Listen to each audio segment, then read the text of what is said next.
की तरह जुल्म सहने वाली बनेगी और दोनों ही अनपढ़ रहेंगी। देविका की बात सुनकर घर की सभी औरतों को पहली बार एहसास हुआ कि वो किस अंधकार वाले समाज में जी रही हैं। लेकिन फिर भी घर की सारी औरतें उसे ही समझाती हैं। बहू देखो, तुम्हारी बात सही है, लेकिन तुम इस हालत में सफर नहीं कर सकती। हाँ बहू, तुम यहीं रहो, अपना और अपने बच्चे का ख्याल रखो। देखो ना देविका भाभी, हमें बिल्कुल भी पढ़ना लिखना नहीं आता, अपना नाम भी नहीं लिख पाते, तो आप मुझे थोड़ा पढ़ा दीजिए ना।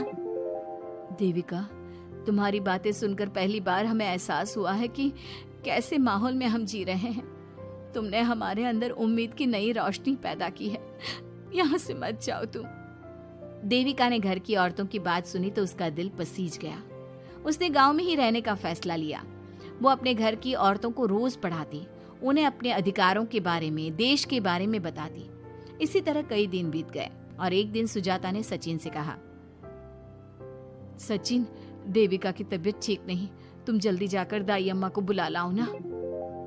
भाभी, दाई अम्मा क्या कर लेंगी? आप किसी डॉक्टर को बुला लो, मेरी तबीयत ठीक नहीं है। देविका, गांव के लोग डॉक्टर पर भरोसा नहीं करते।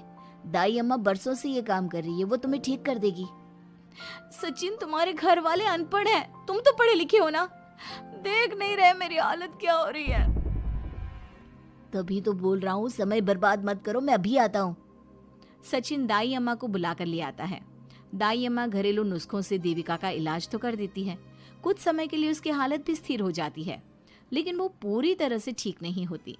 फिर देविका सचिन से कहती है, सचिन, मुझे समझ में नहीं आ रहा, तुम मुझे डॉक्टर के पास क्यों नहीं ले जा रहे? मैं माँ बनने वाली हूँ और मुझे ये भी नहीं पता कि मेरा हेमोग्लोबिन कितना है। दाई अम्मा कर रही है ना तुम्हारा इलाज। लेकिन दाई अम्मा को कुछ समझ में नहीं आ रहा कि मेरे साथ क्या हो रहा है। अगर देखो तुम मुझे नहीं लेकर गए ना, तो मैं खुद ही चली जाऊंगी। अगले दिन देविका की तबीयत दोबारा बिगड़ जाती है और दाई अम्मा के किसी भी नुस्खे से वो ठीक नहीं हो रही थी। देविका ने सारी हिम्मत जुटाई और वो अकेली ही डॉक्टर के पास जाने लगी। उसे देखकर मोहन कहता है, बहू, इस हालत में कहाँ जा रही हो? आप लोगों के भरोसे रही ना तो आप लोग मुझे मार ही डालोगे। डॉक्टर के पास जा रही हूँ मैं। बहू, तेरा दिमाग तो ठिकाने पर है। हमारे घर की औरतें मर्दों से इलाज नहीं कराती। हे भगवान, इन जाहिल लोगों को मैं कैसे समझाऊं? डॉक्टर औरतें भी होती हैं। बहू, तो हमें पागल मत बना, हमने तो कभी कोई महिला डॉक्टर नहीं देखी। तू झूठ बोलकर निकलना चाहती है ना?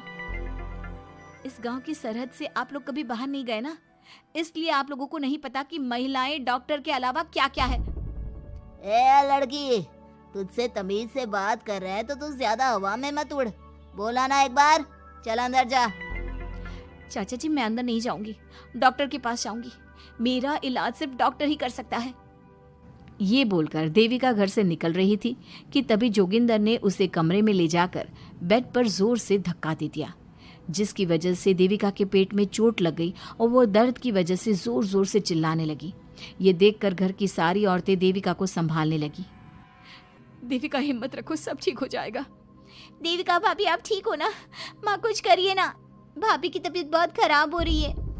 लेकिन मैं क्या कर सकती हूँ? भाभी, कुछ तो करो, कहीं बहू को कुछ हो ना जाए। उधर जोगिंदर मेन गेट पर बड़ा सा ताला लगा देता है और कहता है, आज के बाद इस घर से कोई भी औरत बाहर नहीं निकलेगी। देविका का बच्चा भी इसी घर में होगा, ये जिंदा रहे या मर जाए। जोगिंदर की बात सुनकर सभी औरतें बाहर आती हैं। जब विमला को इस बात का एहसास हो जाता है कि जोगिंदर देविका को डॉक्टर के पास किसी कीमत पर नहीं जाने देगा, तब विमला पहली बार अपना घूंघट उठाकर तेज आवाज में कहती है, मैं भी देखती हूँ देविका को डॉक्टर के पास जाने से कौन रोकता है। आज देविका डॉक्टर के पास जाकर रहेगी। देविका की सास का घूंघट आखिरकार उतर ही गया। घर के आदमियों ने पहली बार विमला का ये रूप देखा था और उसकी तेज आवाज पहली बार सुनी थी। क्या विमला अपनी बहू की जान बचा पाएगी या जोगिंदर अपनी पत्नी की आवाज भी दबा देगा?